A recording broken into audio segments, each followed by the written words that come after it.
finira par là où ça débutait. Je voudrais, à cette même occasion,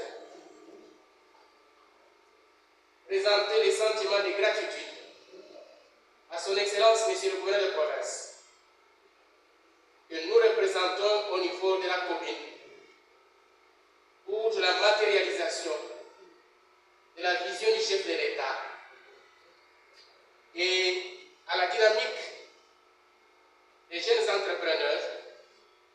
Très sincèrement, vous êtes en train de comprendre et vous approprier de la vision du chef de l'État et par la Constitution de la République en vigueur.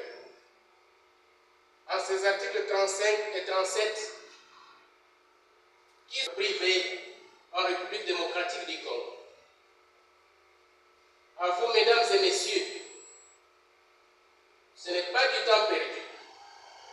Vous méritez très sincèrement nos remerciements pour ce temps que vous avez passé. Vous avez bien enduré. Mais sachez, le président l'a dit ici, représenté, ce n'est pas du temps perdu. Car dit-on, le feu brûle si haut si chacun y apporte un morceau de bois. Ce que vous avez reçu comme formation, nous restons persuadés que c'est une grande contribution. Il s'agit d'une valeur ajoutée en chacun et chacune de vous pour vous voir vous approprier de la vision du chef de l'État dans les territoires de Luiza en général et la commune de Luiza en particulier. Je suis l'un de ceux qui restent déterminés et convaincus que c'est avec vous que nous allons pousser le développement durable de la commune de Luiza comme miroir du territoire. Nous avons ce devoir et cette obligation de faire ce qui est possible de faire à notre niveau pour pouvoir accompagner les chefs de l'État dans sa vision, le peuple d'abord. Je l'ai toujours dit et pensé que la pauvreté la plus dangereuse reste d'abord cette pauvreté mentale. Voici ces jours, il y a un plus qui s'est ajouté en nous.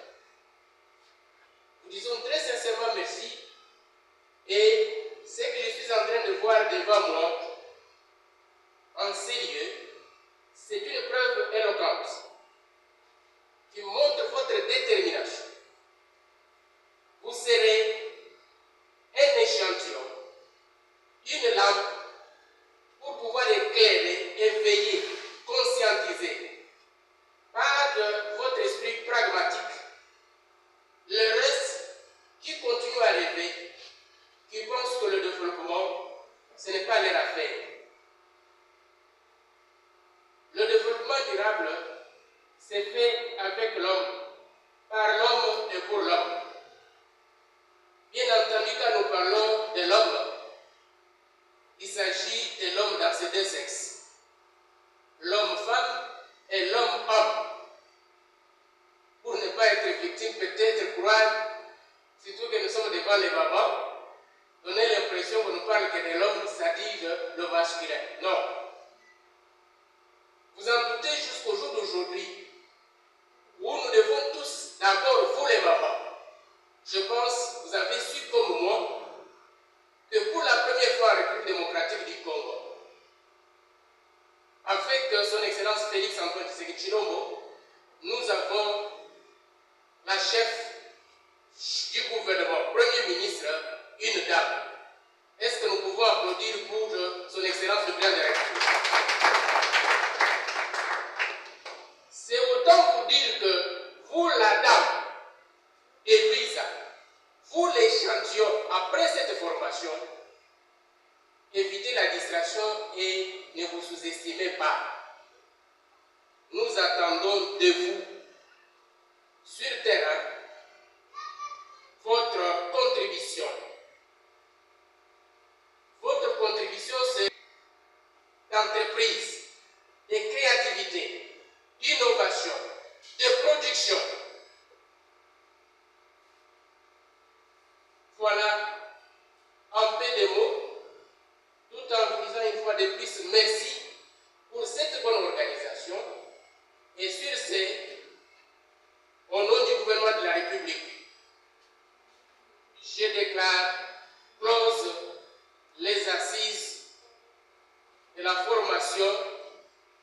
jeunes entrepreneurs organisé par la dynamique des jeunes entrepreneurs à Louisa et je vous remercie.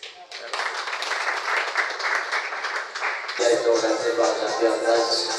Il était là, il a pris le temps de faire plusieurs différentes formations et c'est des formations qui promettaient beaucoup de choses et aujourd'hui, c'est bien sûr la clôture de cette manifestation. Voilà qu'il a fait fabriquer des beignets, des boissons et plusieurs différentes choses. Vous allez écouter un signe de revoir. Merci beaucoup aux jeunes coachs entrepreneurs.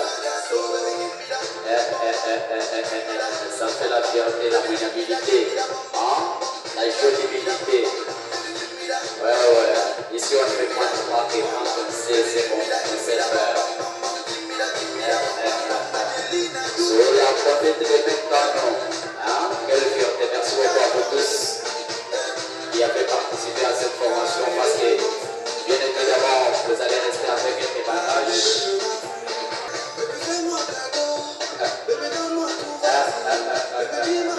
La RDC, hein, un pays au centre du bonheur. Et le bonheur que nous n'avons jamais su exploiter. Quelle fierté chez nous dans la communauté Lisa. La fierté totale parce que nous avons assisté, n'est-ce pas, à cette grande manifestation. Merci beaucoup, monsieur le ministre. On peut applaudir pour lui.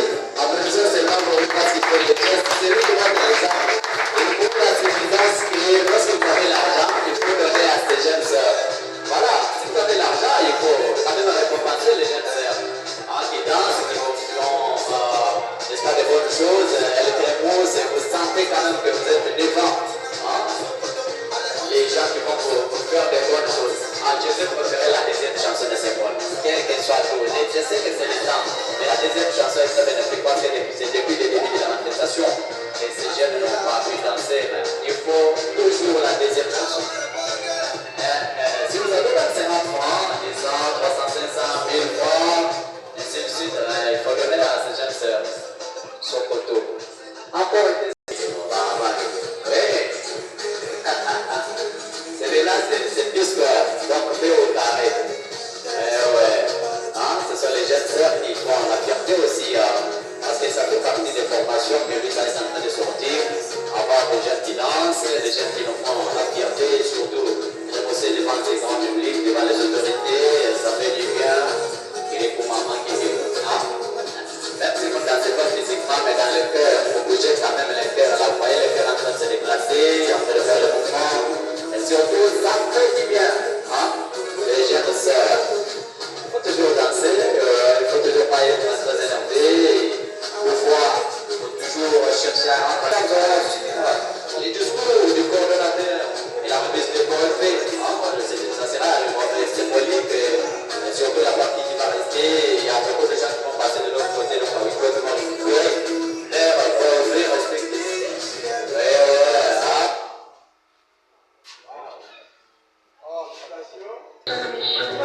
C'est ça la fierté.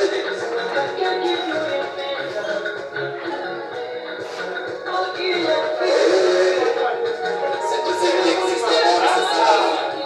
Vivre les étapes des affirmations. Faire aussi les avantages. La vie, c'est une aventure. La vie, c'est un aventure. Oui, la business, la vie, c'est un poisson. Il ne sait que là, on voit la façon dont elle a conduit. C'est cette façon-là qu'elle doit suivre.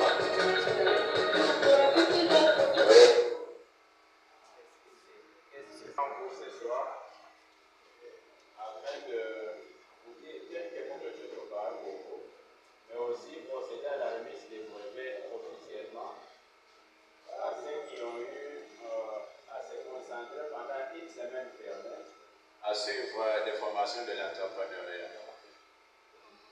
Mon discours, ils sont avec nous présents.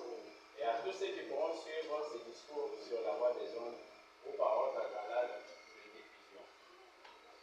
Je vais commencer d'abord par vous dire que la musique que vous avez suivie et la danse que vous avez vue font partie des activités entrepreneuriales.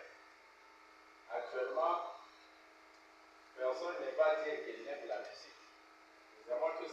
C'est la culture. Il ne faut pas que nous puissions oublier la culture dans tout ce que nous faisons. Aujourd'hui, ceux qui ont chanté l'hymne national que nous utilisons aujourd'hui, ce sont des artistes ou des musiciens. Voilà pourquoi nous nous sommes dit, parce que nous sommes là pour encourager les talents que chacun a. Voilà, nous allons commencer par une musique et puis la dame. Le chef de terre même a eu à se lever pour les encourager. Pourquoi mon discours va s'adresser à ceux qui ont suivi cette formation?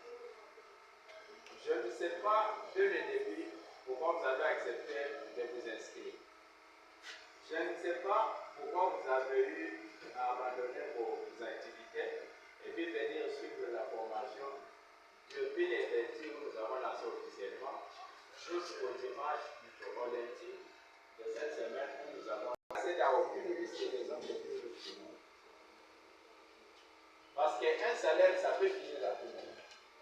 Mais lorsque vous avez votre propre argent, vous savez que j'ai tel capital, que je peux mettre fin aujourd'hui, que je peux finir pendant aujourd'hui, vous décidez sur votre propre vie, quand vous voulez et comme vous voulez. Lorsque je vous ai vu venir prendre l'inscription, je viens. C'est important de ceux qui pensent que je dois attendre que quelqu'un soit pensionné pour mériter son salaire. Je viens en vous, l'esprit de ceux qui vont aller faire l'université, non pas pour revenir avec un gros diplôme et faire la guerre à telle autorité, mais seulement ceux qui vont faire des gros diplômes, revenir avec ces diplômes-là pour créer leurs propres entreprises et limiter le chômage ou soit réduire le chômage. Informez-vous sur la commune de Luisa, sur l'étendue du territoire de Luisa. Vous ne trouverez pas 50% des postes vacants où on va vous engager. Il n'y en a pas. Mais imaginez-vous, vous tous qui avez suivi nos formations de l'entrepreneur. Si vous créez une seule entreprise dans laquelle vous engagerez 2 personnes seulement, parce que vous étiez à 30, vous aurez engagé au moins, pas moins de 100 personnes. Pas moins de 100 personnes. Pour ceux qui ont fait les mathématiques, ils vont calculer et voir que seulement vous 30, vous pouvez permettre à plus de 100 personnes d'avoir déjà des emplois. Parce que vous avez étudié les leaderships, nous sommes convaincus que vous allez vraiment travailler avec les gens qui pourront travailler pour vous. Vous allez bien les gérer, non seulement les gérer, mais les aider aussi à créer leurs propres entreprises. Parce que nous vous avons dit qu'un bon leader doit être un fédérateur. Il doit être inspirant. Vous devez inspirer les gens qui pourront travailler avec vous. Non seulement ceux qui pourront travailler avec vous, mais vos entreprises doivent être des phares pour notre commune, mais aussi pour notre pays. Ne créez pas des entreprises qui pourront nuire à la santé de la population. Nous avons insisté sur ça. Voilà pourquoi, pendant nos séances pratiques, nous avons donné tout ce qu'il faut pour que vos produits soient bien conservés, mais aussi pour que ce soit des produits de qualité. Vous avez insisté que les autorités pourront venir tester vos produits pour savoir si ces produits sont toxiques à la santé des consommateurs. Nous avons insisté sur les dosages. Les produits que vous allez commencer à faire, nous avons dit que vous devez avoir de l'ambition, vous devez avoir de la passion. Si vous avez la passion, vous allez commencer par aimer ce que vous faites et aimer votre entreprise que vous allez créer. Aimer ce que vous faites, nous avons dit que c'est mettre de la propriété dans vos produits. Nous voulons entendre qu'un jour, un service traiteur moderne est libéralisé. Nous voulons entendre qu'un jour, un restaurant différent de tous les restaurants que nous avons chez nous ici est libéralisé. Pourquoi nous devons toujours importer? Je vous avais dit dans la formation que même les cure-dents que nous utilisons, c'est bien récemment que les Congolais ont commencé à faire des cure-dents. Comme c'est honteux, juste les cure-dents, nous importons tout ça. Les papiers mouchoirs, les tiges cotons, les cotons que nous utilisons dans les hôpitaux, tout ça c'était important alors que nous les avons chez nous. Le problème c'est que nous tous nous avions les moi, Jean-Pierre Nzachi, j'ai compris qu'à Luisa, l'entrepreneuriat c'était un domaine les plus négligé. Je suis allé étudier, je suis venu avec un bagage consistant que je vous ai transmis. Vous avez déjà la solution au problème de l'entreprise ici à Luisa. Et bien en retour, vous savez ce que moi je gagne en entreprise.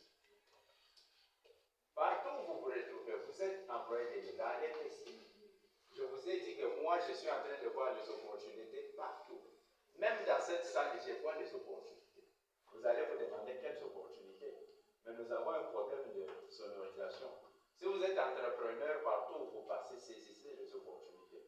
Vous comprendrez qu'à lui, les problèmes de sonorisation et de courant posent problème. Pourquoi vous ne pouvez pas trouver un courant qui coûte moins cher mais qui va vous produire beaucoup d'argent?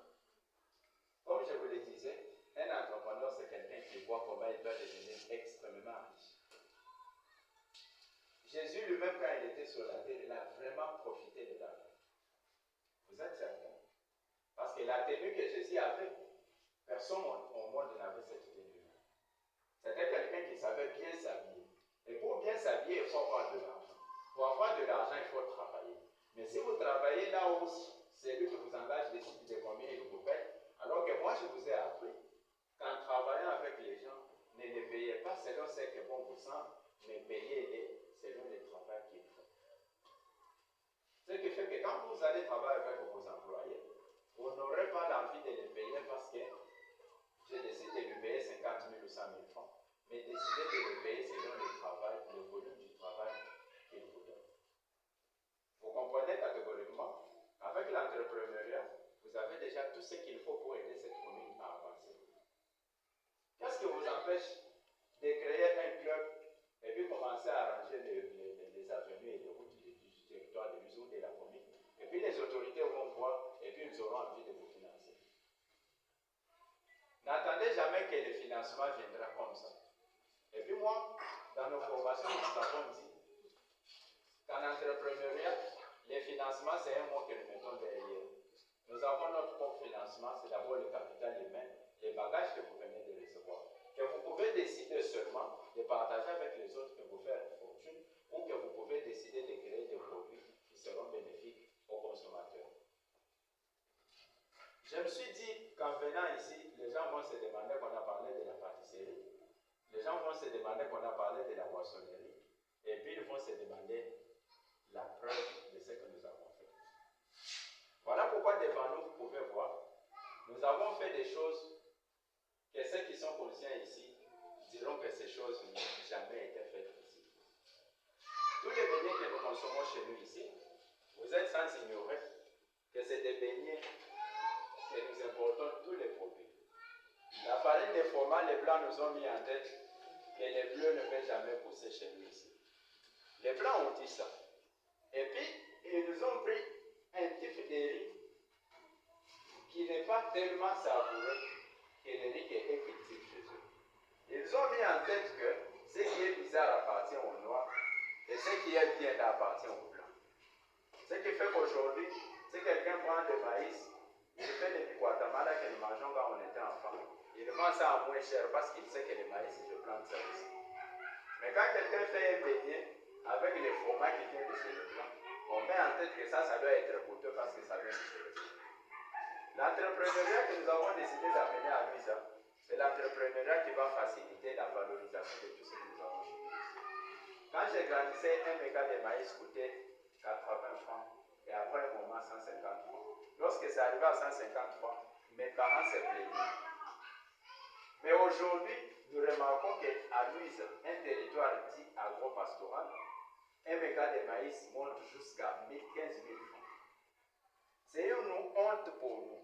Une honte parce qu'ailleurs, nous gonflons, nous disons comment nous vivons dans un territoire qui a un sol riche, mais que nous-mêmes nous ne savons pas exploiter parce que nous croyons que les ONG vont venir faire l'agriculture chez nous, produire des choses en notre faveur. Mais je peux vous dire que les humanitaires viennent vous aider. Et pour ceux qui connaissent la définition du mot aider, ils vont vous dire que quand on veut aider quelqu'un, c'est quelqu'un qui a déjà quelque chose qu'on vient l'aider. Les humanitaires ne viennent pas vous aider, ils viennent vous aider. Voilà pourquoi ils vous font travailler dur. Ils peuvent vous faire des recettes. Chaque jour, vous aurez une nouvelle forme de produit. Les encourager à avancer, c'est faire en sorte que notre territoire aille de l'avant. C'est une honte quand les gens viennent chez nous ici et nous trouvent aucun service propre. Ils mangent toujours les produits. Ils ont appris à faire beaucoup de choses. Nous allons vous demander, avec toute humilité, parce que nous sommes toujours en vos mains, de les soutenir, mais aussi de les accompagner.